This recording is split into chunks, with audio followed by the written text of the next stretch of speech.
Maxwell. Welcome back for the fourth part of the interview. Oh, thank you very much, Peter. I appreciate your kindness in inviting me to be on the show, and it's been a fun for me. It's been interesting so far, and I hope everyone is understanding what I do and who I am and what I'm talking about. Because I'm not a conspiracy theorist. I'm a conspiracy analyst. Yes. Used to be called what I do used to be called many years ago journalism, Ah, okay. but we don't have any journalists anymore. There is no such a thing as journalism anymore. Just people who shoot their mouth off and make a lot of money and look pretty. They look pretty and they look handsome and the pretty girls, and but that's all there is. They're not journalists. They don't do any research on anything, and they're not going to put themselves out on a limb to tell you anything that they could get in trouble telling you. So there are no journalists, and there's only about 3 or 4 journalists in America, and so that's what I do. I just do the reading. I call myself a researcher, which the word "re" means do it again. So I'm Yes. not the world's foremost authority on anything. I'm just looking at everything all the authorities are saying for the last 500 years, looking at all of the different subjects and where they've come from and what they mean, and and then I report on it. Just talking to people. There's nothing special about me, and the only thing I bring to the table at all is not how smart I am, because I'm smart enough to know how smart I'm not. And so I know that I don't know everything, and I could be wrong at any time. So, but what I do feel is important that I do, and I do it for this reason, is because I know a lot of very important people who have told me many things in private. Yeah. Plus, I've had many of my own one-on-one experiences. And so I can speak with authority on my own personal experiences, and I can talk about what other real authorities have said on the different subjects. So that's what I do. I'm not the world's foremost authority on anything. I just know who the authorities are. And then I've talked with all of them over the many years. I've been doing this kind of research and talking and reporting for some 55, 56 years now. 56 years now. So I've been around. I've been all over the world. I've heard all the stories. I've met all kinds of interesting, fascinating people, important people, writers, authors, lecturers, teachers, astronauts, politicians, gangsters, and everybody else. So I've heard all the stories. And so that's why I enjoy talking to people about all the things that they've never heard before. And that's why it's a real pleasure to be on your show. Jordan So Max. Oh, where do sorry. we go? Where do we go from here? Jordan Maxwell. Before we enter our subject, can you comment the victory of Donald Trump as the new president of the United States? Actually, in fact, no, because I don't really know that much about Donald Trump. Uh, all I know is that he's been a success in his life on his own, and I remember many years ago, Donald Trump, from many years ago, watching his company and what he was doing. I wasn't that interested, but I knew about him many years ago, and watching him building the hotels, etc., etc. But I don't have it. I have always been a apolitical. I have no, like George Carlin says, I don't have a dog in this race. I don't care about I don't care about politics. I don't care about the government. I don't care about politics. and I really don't care about the politics in America. But but having said that, I do have knowledge about words and terms and symbols and things which are important to Americans that they don't know it yet. Nobody's told them yet, but there's a lot of things which are very important to know about American life, and about American history, and about American commerce and business, and where America came from, where it is now, and where it's heading. Uh, so I don't really have any views one way or the other about Donald Trump or the election at all. I just know that the whole entire world is lost because knowledge is power, Yeah. and the people of the whole world, all the way around the earth, because I've been around the world more than one time, and I know people are generally speaking around the world ill-informed, unread. They just live from day to day, doing whatever it is they do, and uh, and in point of fact, not being able to express a personality. They're just one more person out there on the street, doing whatever it is that the people do. And like I said to you last time, no child in school likes to be made fun of and laughed at by the other students. So children always like to hang together and be friends and not stand out. So all the other children will laugh at you and mock you. And so children even have committed suicide because they were outcast, they were mistreated by their fellow students, and they lost heart. And they lost a reason for even living because they wanted to be accepted by their friends, and their friends laughed and mocked them, and so they ended up committing suicide. I've seen that happen before, and so I feel the same way about adults. Adults do not like to be laughed at and mocked and chided, and especially proven wrong on something they've always believed all their life. They believe something, and then one day somebody comes along and shows you absolute sovereign proof that you're wrong on what you believe. Well, like my dad used to tell me many years ago, do not try and teach a pig to sing, because it will waste your time and irritate the pig. So don't try and teach a pig to sing, meaning don't try and make people see the truth. You're just making enemies. So I learned a long time ago. I just put the work out there. I just put the documents and the materials and the truth out there, and whoever's supposed to hear it, they will, and whoever's not supposed to hear it, they won't. Whoever cares, that's fine. Whoever don't care, I don't care. I don't care either. So that's what I do. But American politics no longer interests me. It never has, really, but for sure now it doesn't. But I am kind of curious to see now where America's going to go. Now it's kind of like our new ball game. The old game's over, and now let's see what the new game is going to be. So in that way, I am kind of curious, but I don't have a dog in this race, so I don't care. I'm 76 years old. I got no family. I have nothing. I don't own anything. I got nothing. So I'm just doing what I do. I enjoy talking to people about things they've never heard of before and try and educate my fellow man. So that's what I do. I do the best I can with it. So where do we go from there? Jordan Maxwell, we know for sure that the banking system is the real master of the world. That's exactly right.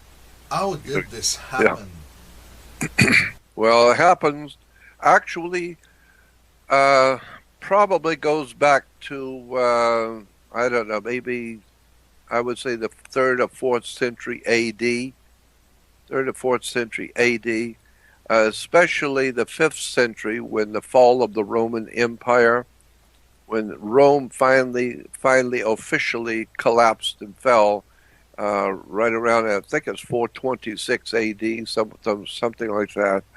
And then with the Roman Empire collapsing, um, the powers that be behind Rome, and that's something a lot of people don't know, is that behind Caesar, Caesar and the Roman government was one thing, but the real power were the people who owned Caesar, the people that Caesar represented behind the scenes.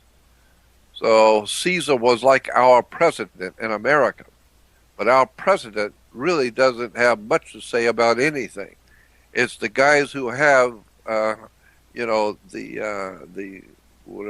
investments in this country, the guys who own the banks, the guys who control the money, commerce, religion, the guys who control the country from behind the scenes. There's where the real power is. The real power is in the hands of people that you have never heard of and will never ever hear of. They run the country. And not only do they run the country, but they're in league with others like themselves around the world, and they run the world.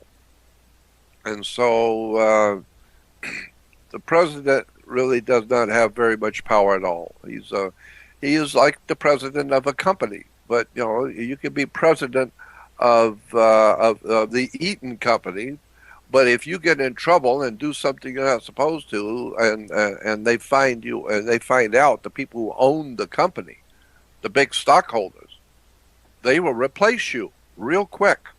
You're fired. You're not God. They'll fire you. The people who really own the company, they are the bosses. You're just the president of the corporation. But the president of the corporation, that's why you have vice presidents. Because if we get tired of you being president and I own the company, I'll just fire you. I don't have to worry about firing you. The vice president takes over immediately. So we don't need you. And as soon as the vice president takes over, the first thing he has to do is appoint another vice president, in case I decide I don't like him, and I fire the next president. And so the president of a corporation really does not have very much power. It's the people who own the corporation. They have the power. So when you understand how the world works, and I have said so many times people don't, that's why we have no power. Americans, North America has really no power over their government. I mean, it was supposed to. We're called a democracy and the people's rule and all of that stuff, but that's a bunch of malarkey. The reason why we don't have the power over a government, we have no personal power, is because we have no personal knowledge. How many times have I said that on this show? That knowledge is power. And so without the knowledge of how your government works, what the words mean, and how it was set up, and how it operates in secret, that you don't know anything about.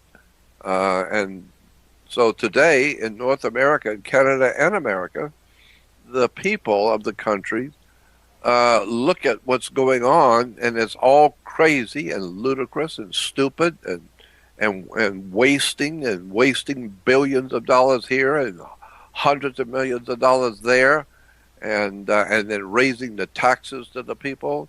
And so people realize there's something really, really corrupt and really bad about government. But, however, knowing that, what are you going to do about it? Nothing. Why? Because we don't know how it works. I don't know what to do. I mean, normally a normal person in the street sees a crime, they go report it to the government, right? But when the government is committing the crime, who do you report it to? God? Well, you might as well talk to God, because you're not going to do anything about government crime because they're in control. And so, it's really too bad the way the world works. and the people, though, have no power. Now, I should say something else, is that in point of fact, here's a fact of history. The people of a country are the real power of the government. The people actually are the real power. Why? Simple. Because if you get uh, uh, say 25 million people in America showing up in Washington D.C., coming from all over America, showing up in Washington D.C., and you've got 25 million people, and they're coming, with pitchforks and hammers, and like they're looking for Frankenstein, right? And if they show up in Washington D.C. and there's 25 million of them, and they're making a demand, they're not asking, they're making a demand on the president to do something, or the Congress to do something, whatever it is. Believe me, it will get done quickly, because the Congress knows and the president knows what I know, is that you're not going to mess with 25 million people. That ain't smart. And you're not going to bring out the military. You don't bring out the military against your own people, because all over the world, people all over the world and political leaders will see, wow, Caesar is bringing out the palace guards against his own people. And so that doesn't look good at all. He's lost control. Not only do the people not like him, they're making demands on him, and he's scared to death and sending the Marines out. And so that is very bad business. That's very bad for politics. And so the people really are the power. All you need is about 10 million people uprising and saying, we've had enough, and we don't want this or that law, or we don't want this and that person, whatever it is. And the people are the power. In relation to that, in the ancient Roman Empire, there was a maximum of law. A maximum of law that says the will of the people is the voice of God. That's actually in the law of Rome, the ancient Roman Empire. Think about that. The will of the people is the voice of God. Rome realized that if you get millions of people angry and they are demanding something, I don't care how powerful Caesar thinks he is, if you get that many people rising up against the empire and against the government, believe me, Caesar will do whatever it is that makes peace again. Whatever the people want, he will give them. Whatever it is, he will give them, so that everybody will be quiet and go home and relax, because if not, these people are mad, they're angry, and there's millions of them. And so the people are the power of the government, always. Another example I would give you is that if the king of China is meeting with the king of Russia and the king of America and the king of Canada and the king of Asia, and they're all the kings are meeting in a summit meeting, and you happen to be a king also. You are the king of Fredonia, a little island in the South Pacific that has 300 people living on it, most of them old people, but you're the king of the island. Are you going to be invited to that summit of the great kings? No. Why? Because the kings have more secretaries than you do, people under you, right? So you're just the king of about 250 old people on an island out in the middle of the ocean. You don't count. So that's why today people listen to the President of the United States, or to the Pope in Rome, or to the Prime Minister of England. This is why they listen to them. Why? Because they represent a powerful amount of people. When the Pope speaks, he's representing hundreds of millions of people, and politicians know that. They maybe don't like him, can't stand him, but he does represent a powerful presence in the earth, and you don't want to mess with that. So it's better to make a deal with him. And so that's the way politics works. So that's what I'm saying. People have no power because knowledge is power. And we were talking about banking.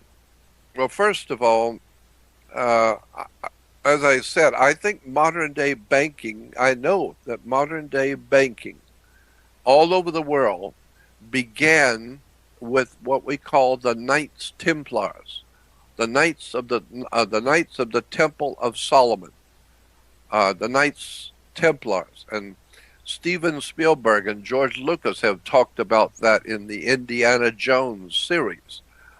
Shows in, like, for instance, Indiana Jones and the Last Crusade. And in the Last Crusade, the Nazis, Adolf Hitler and the Nazis, are looking for the cup of Christ. The cup is called the cup of the Grail.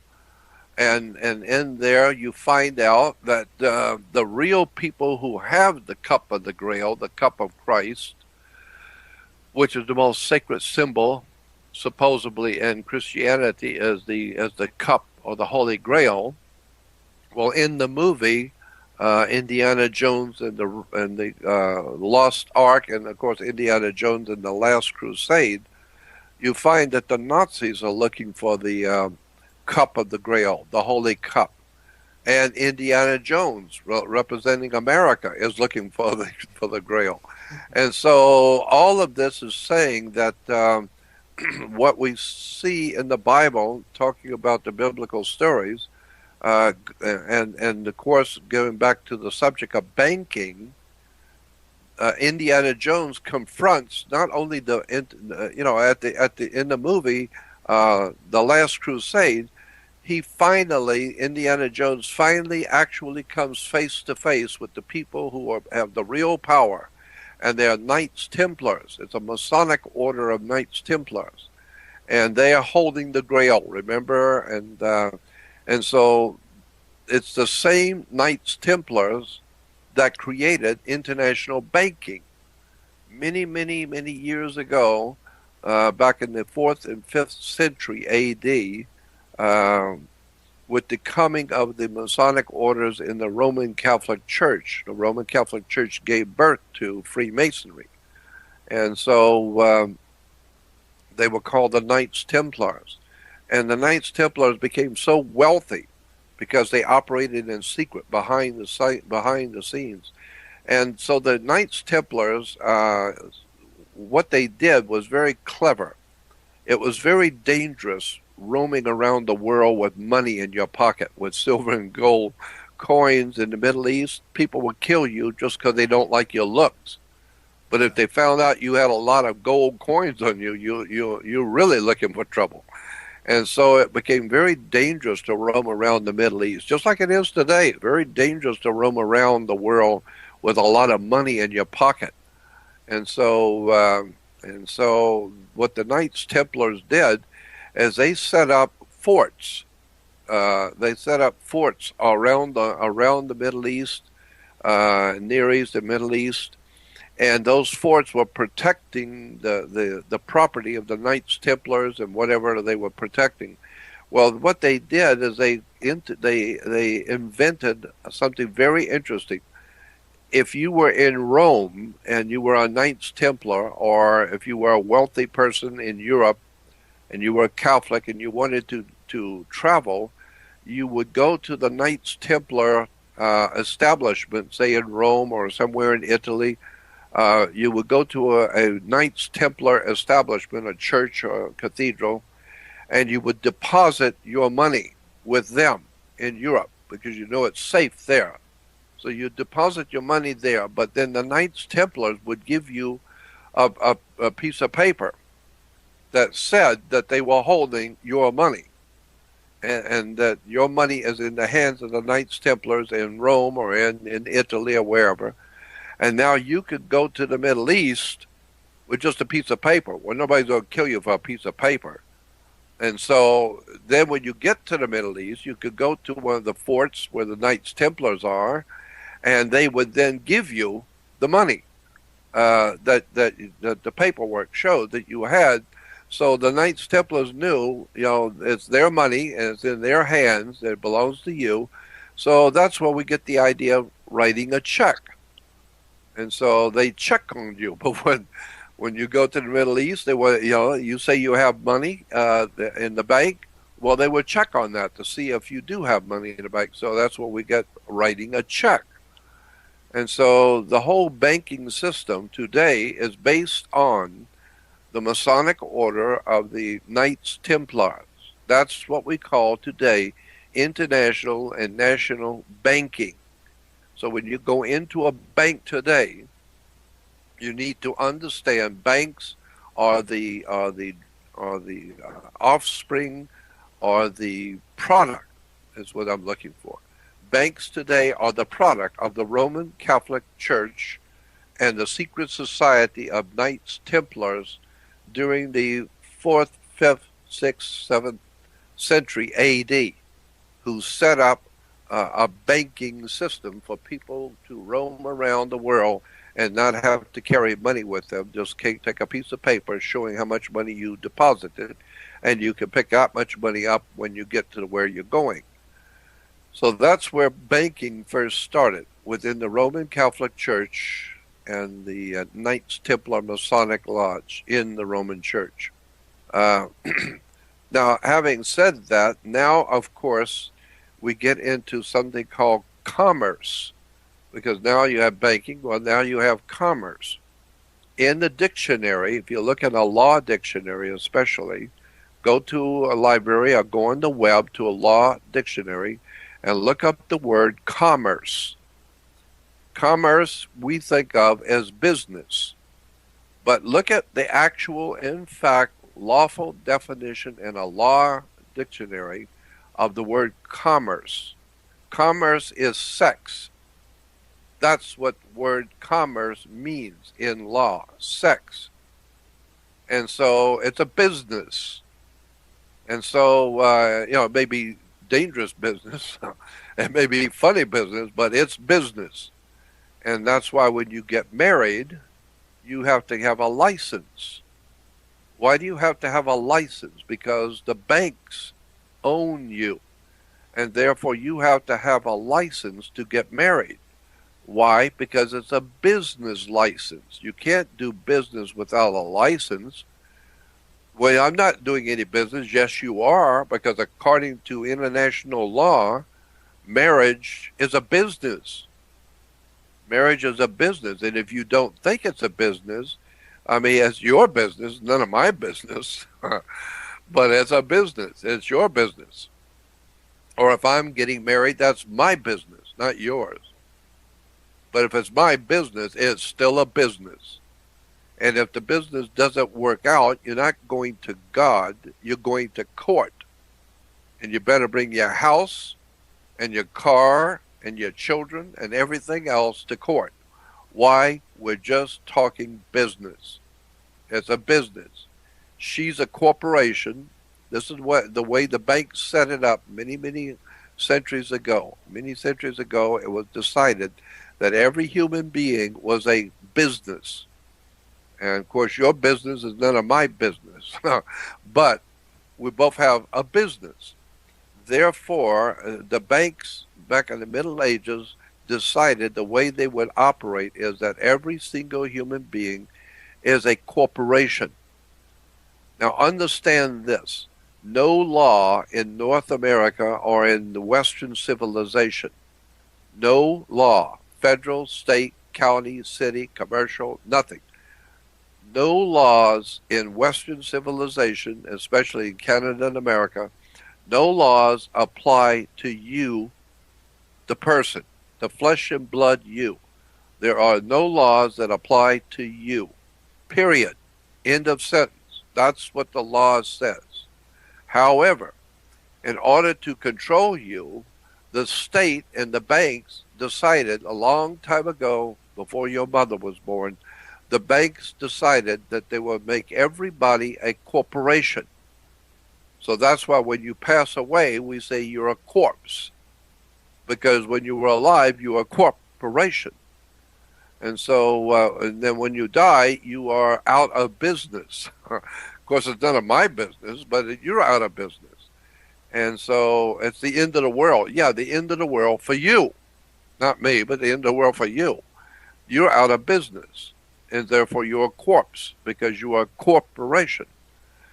So the banks then decided that there is no law that you are under as a flesh and blood person, because even your mother does not have control over your thoughts, over where you go or what you eat or where you decide to go or who you're out with and who you live with. Your mother doesn't even have that control over you.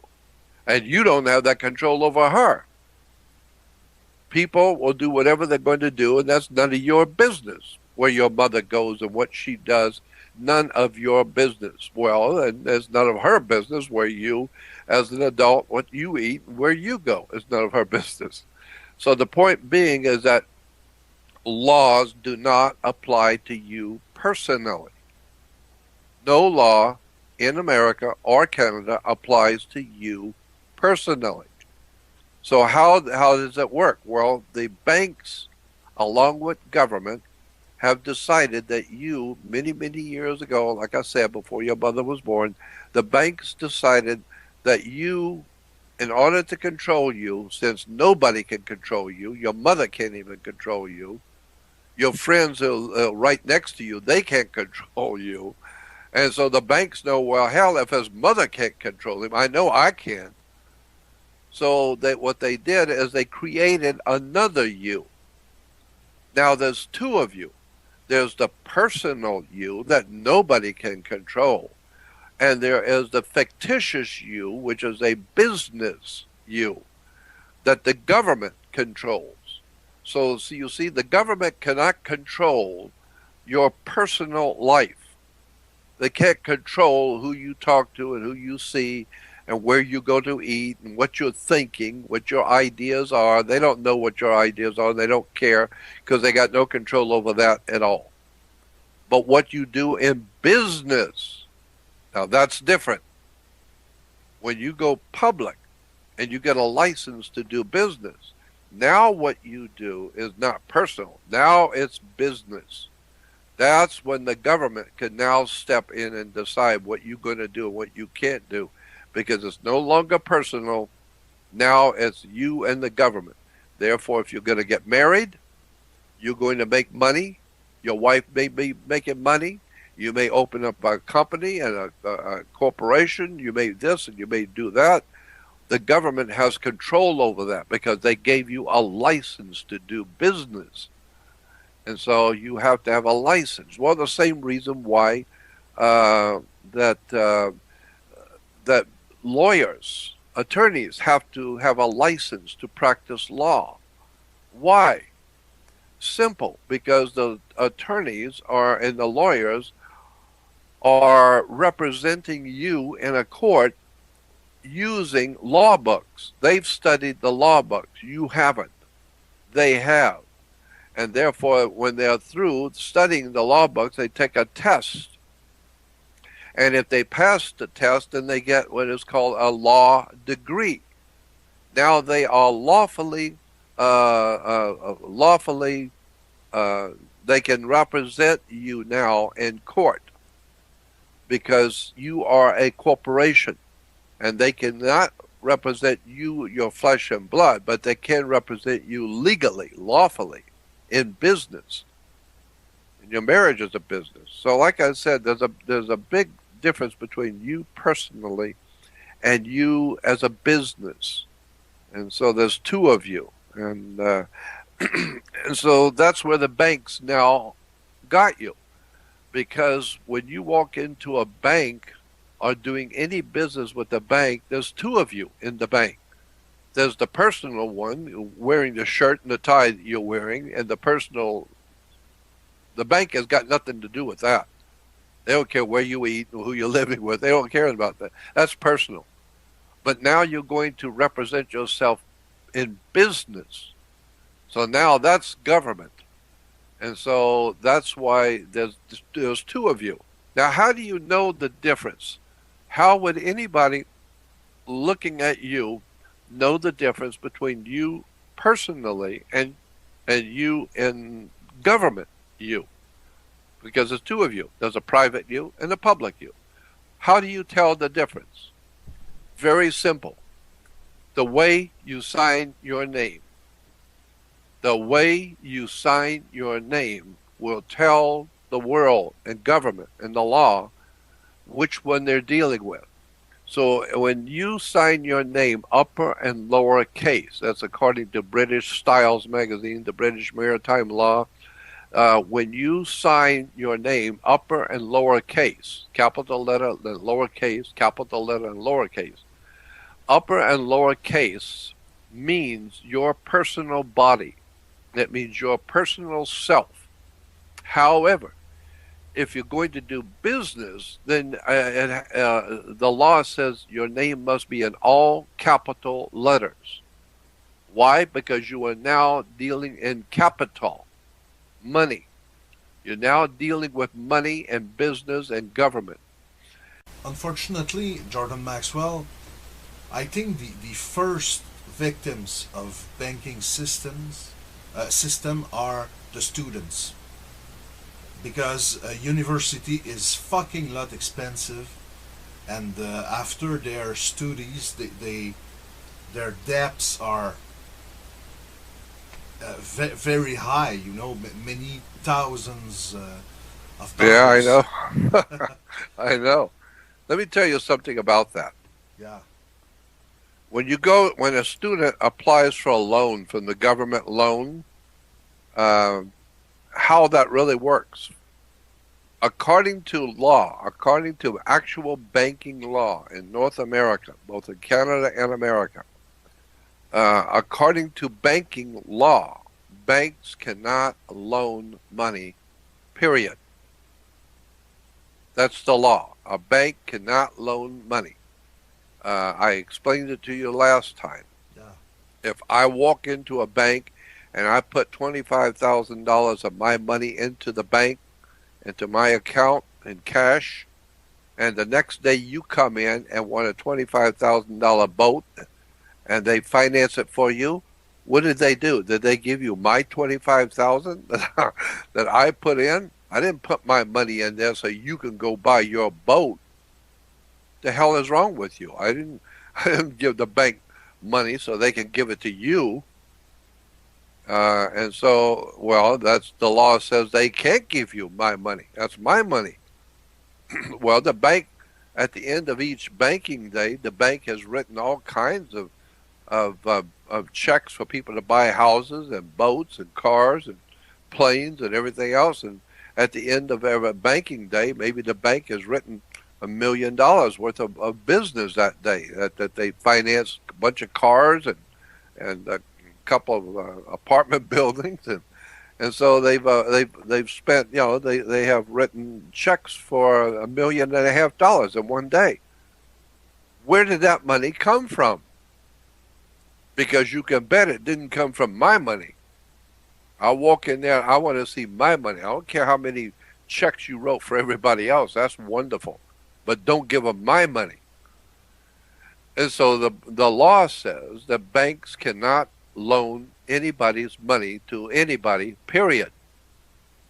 When you put money in the bank, that's your money, and they cannot give it to somebody else.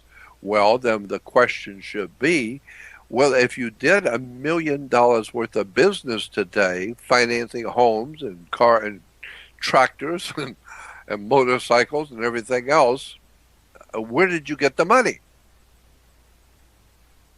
And then you find out, well, they're not really, nobody got loaned anything. Nobody got money for anything. Here's the way it works. When you go into an auto agency, for instance, and you want to buy a new car, let's say the new car is priced at $30,000. Okay, the reason we know it's 30,000 is because each and every car, according to the law, each car must be appraised by a state-approved appraiser. So there are companies that will appraise every new car and stamp on the paperwork that this car is, according to government records, worth $30,000. So the government says, okay, that's what you say it's worth. That's what it's worth. You're the appraiser. Now that car is worth $30,000 and you want to buy it and you don't have the money. So what did they do? When you go into to buy the car, if your credit looks good, you look like you could pay the car off, what they will do is they will take the paperwork. They say go to the auto agency and pick up the paperwork and bring it to the bank. Okay, so you go back to the car agency, they get the paperwork, you sign all the papers, then you take all the paperwork over to the bank. Now the bank now has the paperwork. In law and in commerce, that's called commercial paper. Commercial paper, meaning that documents you brought in from the car agency is worth $30,000. It's representing $30,000 in business. And so they take that paperwork and they put it into an account. They open up a bank account in your name. But you don't know that. This is not for you to know.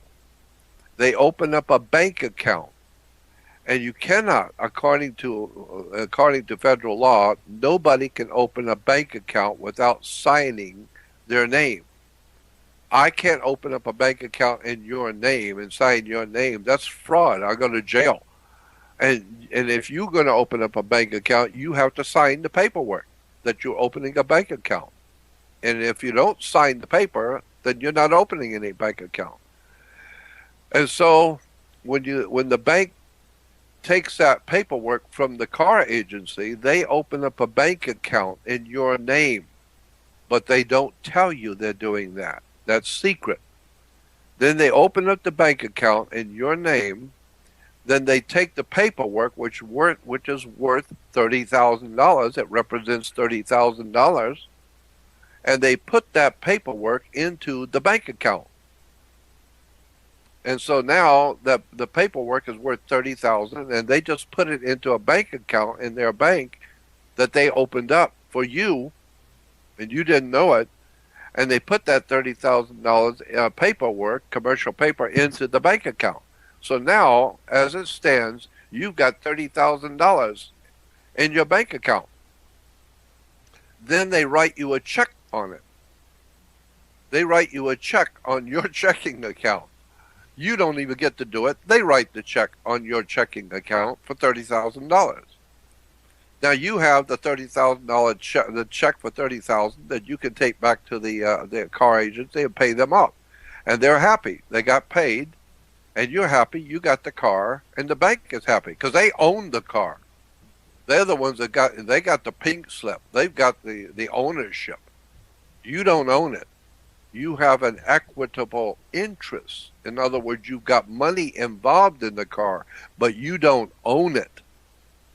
They own it because they paid for it. How?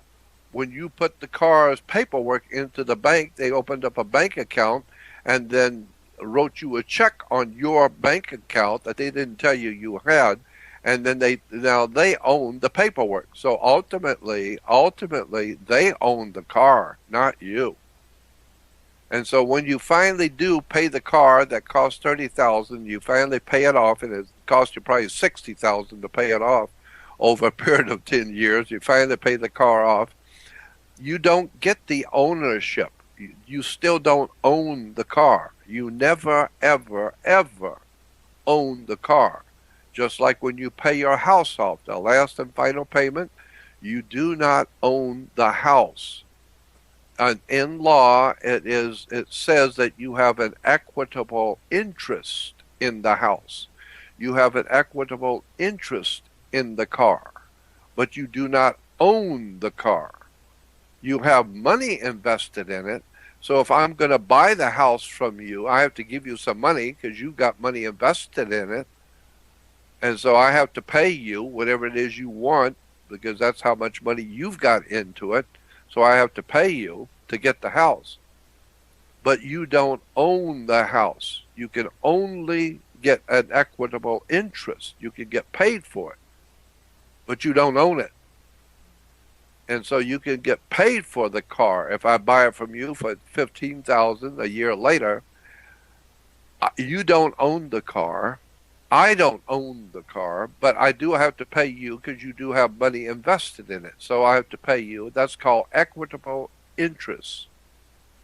Nobody in North America owns anything, period.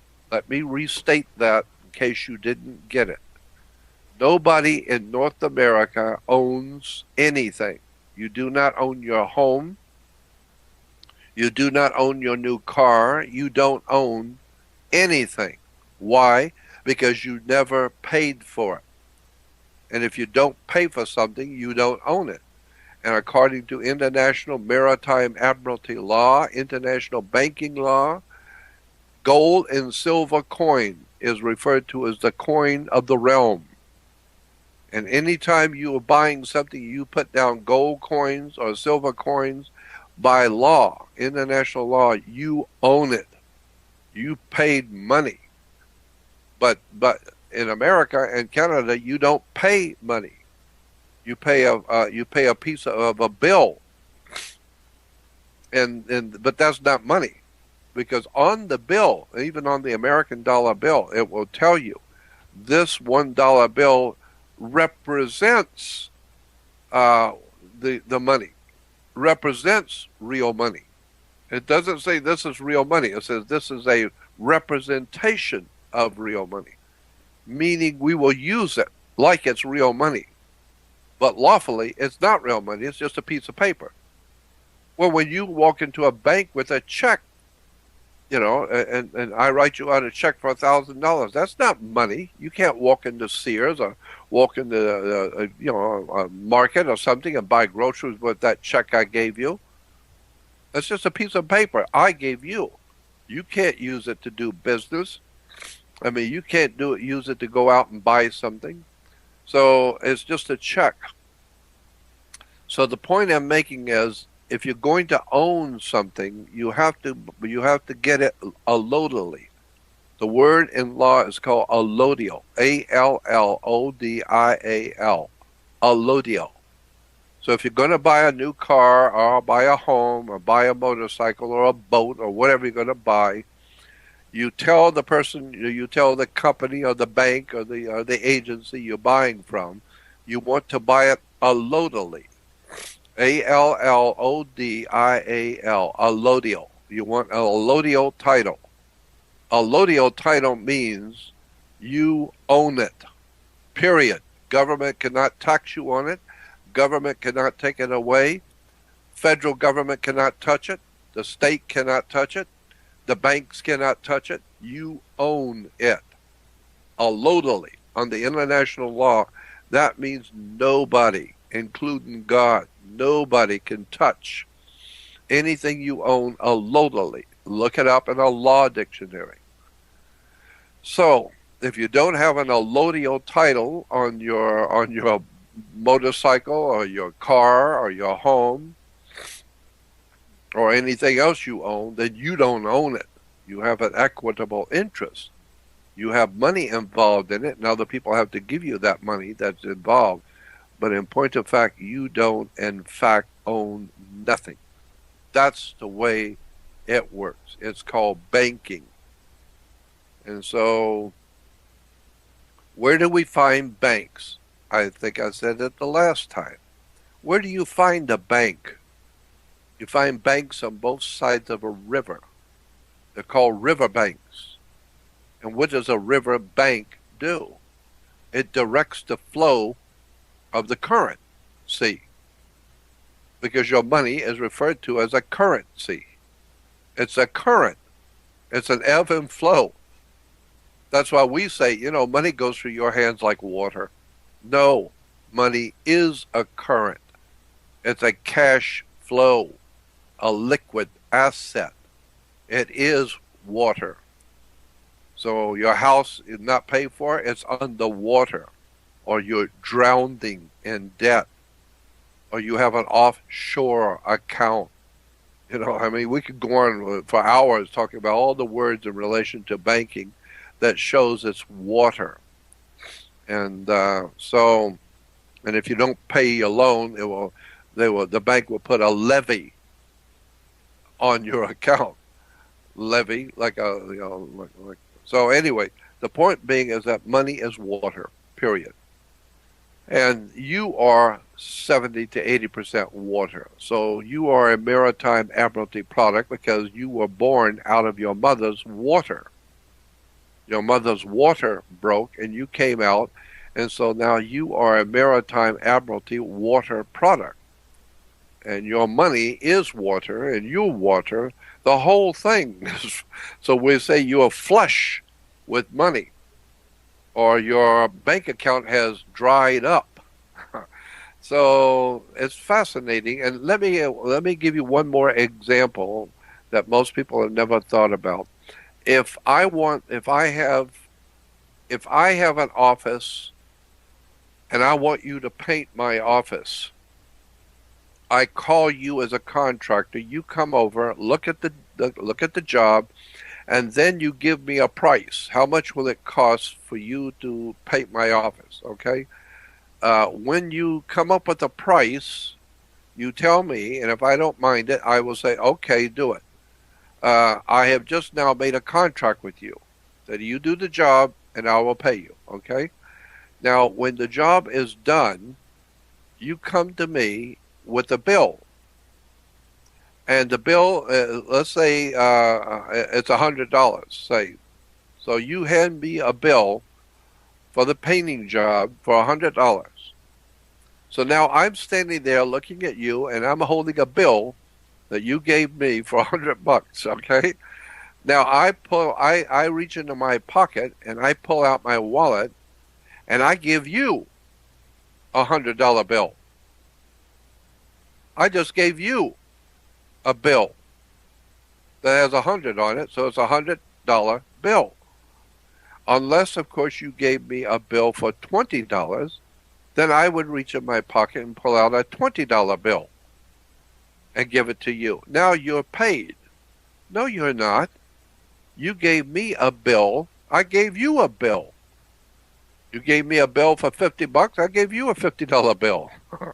You gave me a bill for $20. I handed you a $20 bill. You owe me. It's called a bill, a dollar bill. Why? Because it's a bill. You owe me. The idea being is that I didn't give you anything. What I did is I neutralized the debt. I didn't pay a bill. I neutralized the debt. Meaning, I owe you 100. Okay, I just give you a $100 bill. Now you owe me 100. So we're even. All you got to do is keep your receipt, and we're even. You owe me 100, and I owe you 100. So we're even. Now all you got to do is make sure you keep the record to make sure that we, in case there's any discussion about it, I can show where, no, I gave you a bill, and you owe me $100. And here's your bill, and I owe you 100. So leave me alone. I paid you, and so we're even, right? I didn't say we paid each other off. I said we're even.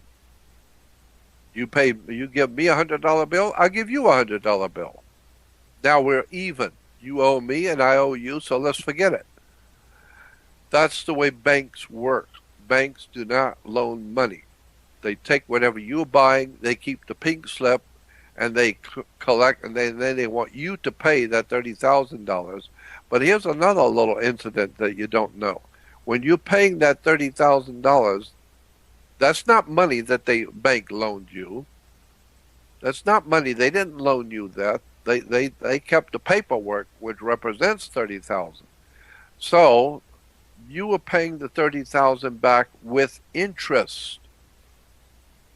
According to international law, and in the last 10 years, it's called RICO. RICO. Have you ever heard the word RICO? Okay, RICO has to do with international law, federal laws that says if you're doing any kind of business that's illegal, unlawful, you can go to prison. I don't care if you're General Motors. It doesn't matter. You do something illegal and unlawful, stealing other people's money or ripping them off or doing something, and you found guilty in court, you can go to prison for that. It's called RICO, the RICO Act in California, RICO Act in America. It has to do with racketeering laws. So one of the racketeering laws in RICO says that if you accept interest for money that you did not loan, that is a felony, and you can go to prison for that. Why did they put that into the RICO law in America? Why? Because of the mafia. Mafia was making loans to people, loan sharking. And they give you $500, but by the time you pay them back, it's $6,000. And so they're collecting a lot of interest on you. But you see, now with the RICO laws, you can go to the feds and say, look, I borrowed $500, and here I've got $6,000 I paid him back. And now he can go to prison under RICO laws. That's against the law to charge interest, that exorbitant interest. But it's also against the law, really against the law, to charge interest on something you never paid anything. So if somebody is charging you interest on money they never gave you, that's a real ripoff. And so therefore, when you check with the law books, you will see that you paid interest on a loan, on your car or your home. And the law says if you pay interest, you can't pay interest on something that was never given to you. So the banks will say, well, see, we give you $300,000 to buy your home, and that's why you owe us interest. No, you never gave me $300,000. You took the paperwork, which represented the $300,000. You put it into the bank and opened a bank account, and then you wrote a check on that $300,000 to the homeowner. But you didn't give me $300,000. You took the property, which was worth $300,000, and then put it into a private banking account without telling me, and then wrote another check on it. And so you never paid me anything. Oh, well, now the bank knows that you have found them out. And the first thing they will do is call the lawyers. And they will tell the lawyers, we got some problems here. Some guy just came in the bank and he said that we didn't loan him the money. And according to RICO law, we are collecting interest on money we didn't give him. And that's serious. You better get down here quick and bring the lawyers. Why? Because he's right. And if he goes to court, we may be going to jail. We may be going to jail for this if we accepted interest according to RICO laws, according to the federal commercial laws, because we didn't give him a nickel, and yet we're collecting interest on supposedly gave him $300,000. So I'm just saying that when you look into banking and how it really works, how government really works, how the whole entire system in Western civilization really works, you better go back and do some homework, because you haven't figured it out yet, how big and how nasty this whole commercial, governmental, educational, military, religious whole system that we live under in the Western world is corrupt, lying. It's high crimes and treason against the people, against the state, against the government. It's just amazing how much absolute treason and lies and deception that has been misleading the people into believing things which are just not true. So my point being is that if you're going to talk about banking, go back and look at where it all came from. Go back to the Knights Templar, back in the 3rd, 4th, 5th, and 6th century AD. AD, not BC. And you will see that most of all banking comes from the Knights Templars, and the Knights Templars was a Catholic, Roman Catholic Masonic order, a secret society within the Roman Catholic Church. Go back and read it in an encyclopedia, a dictionary. Look up Knights Templars, and you will see that the Knights Templars gave you today that jazzy, silly operation we call banking. It's a corrupt, dirty system, and it has used people because the people are ignorant. They don't know. They've never read anything. They don't know. They don't go to school to learn, and they're never going to teach you any of this in school. If you go to be a lawyer or going to be a banker and you're going studying banking, they're never going to tell you what I'm telling you. They're just going to show you the procedures. Well, here's the way the bank does this, and here's the way the bank does that.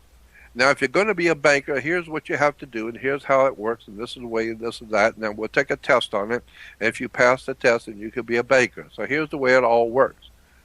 But the student never says, wait a minute, what the hell are you talking about? Is this legal? Is this lawful under federal law, under international commercial law? Is this legal? All of a sudden, your college is over. They've had enough of you. You're talking too much. You're thinking too much. You not only do not get a degree, but you get kicked out. They don't want you talking to the other students like this and telling people to read and study and educate yourself as to what's really going on. That's trouble. And you're not going to cause that kind of trouble. They're going to kick you out of college now and get rid of you. Why? Because you know too much. And now you're talking too much. And everybody else in town is going to hear about it, and we're going to have some big problems. And so we would prefer you keep your mouth shut. Get out of here. We ain't giving you a degree. You ain't working for no bank around here. So the bottom line on all of it is, you need to wake up and understand government, religion, churches, synagogues, mosque. I don't care what kind of religious place you go to. It's all run by the same people. Islam, Christianity, Judaism, the banks, the military, the army, the navy. It's all run by the same people. The whole entire superstructure of Western civilization is run from behind the scenes by some very powerful people who have been behind the scenes before your mother was born. And you will never know who they are. You will never see them. And there's no way to report them to the police or to the government because they are the government. They are the government. They will rape, lie, and steal and do anything they please. And if you don't like it, you go to prison. So what you need to do is shut up, go watch your ball game, and have a couple of beers, and don't worry about it because we're in charge. So once you understand how banks work and the world works, then you begin to wake up to the reality that you are living on a prison planet. The whole world, like the Bible says in the New Testament, the whole world is lying in the power of the wicked one, which means the entire world of mankind is lying in the power of the demonic. Demonic lies, tricks, deception, pornographic, drugs, war, violence, using people, misusing people.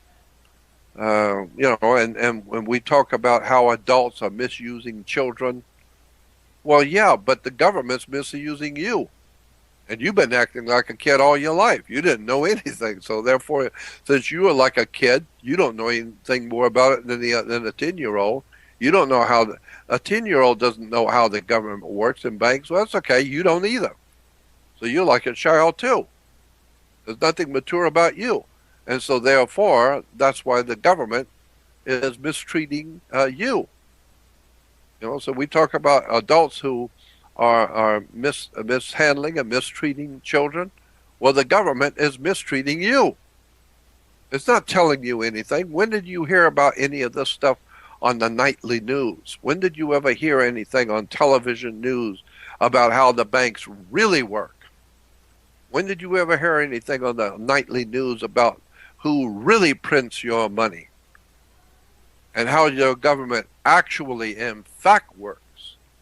When do you hear anything about that? No, all you hear is your basketball score and your football score and your soccer ball and your tennis ball and your bowling ball and your ping pong ball and your baseball and your basketball and all the ball games, and then the weather and sports.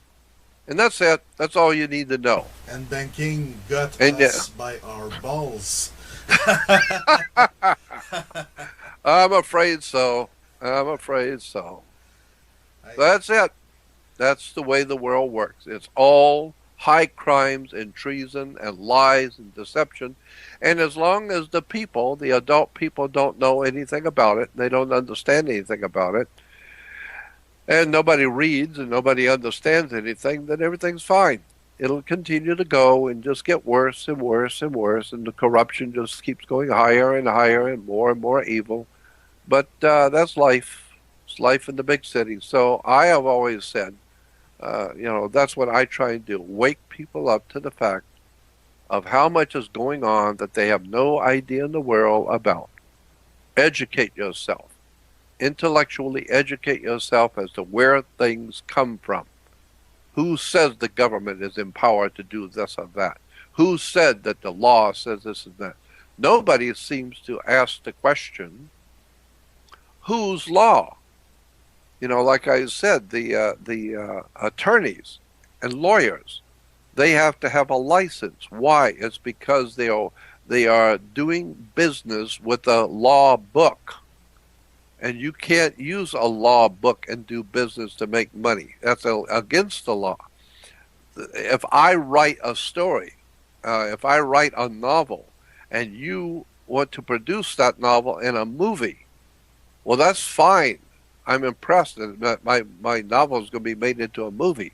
But you have better get my permission to make a movie on my book. That's my book, my story. You want to use it, maybe I'll let you. If you pay me up front, and you better pay me what I want. Why? Because I own the story, not you. So if you want to use my story, then pay me.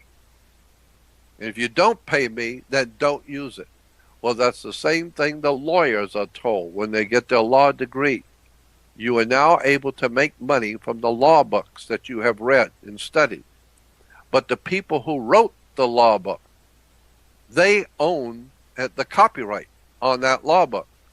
And you're going to go out and use that law book to make money in court. So you can't go out and make money in court using my law book that I wrote without a permit. It's called a license. So attorneys have to be licensed, meaning they have paid money and they have agreed to pay me a percentage of whatever they do. They have to pay me because that's my law book. I'm the one that wrote it, not you. You're making money with it, but it's my law book. So you want to use my law book in court? Yeah, that's fine. Pay me. Get a license. Because if you go into court and you don't have a license, yeah, I will throw you out of court. You have no right to use my law books to make money. So just understand that about the law.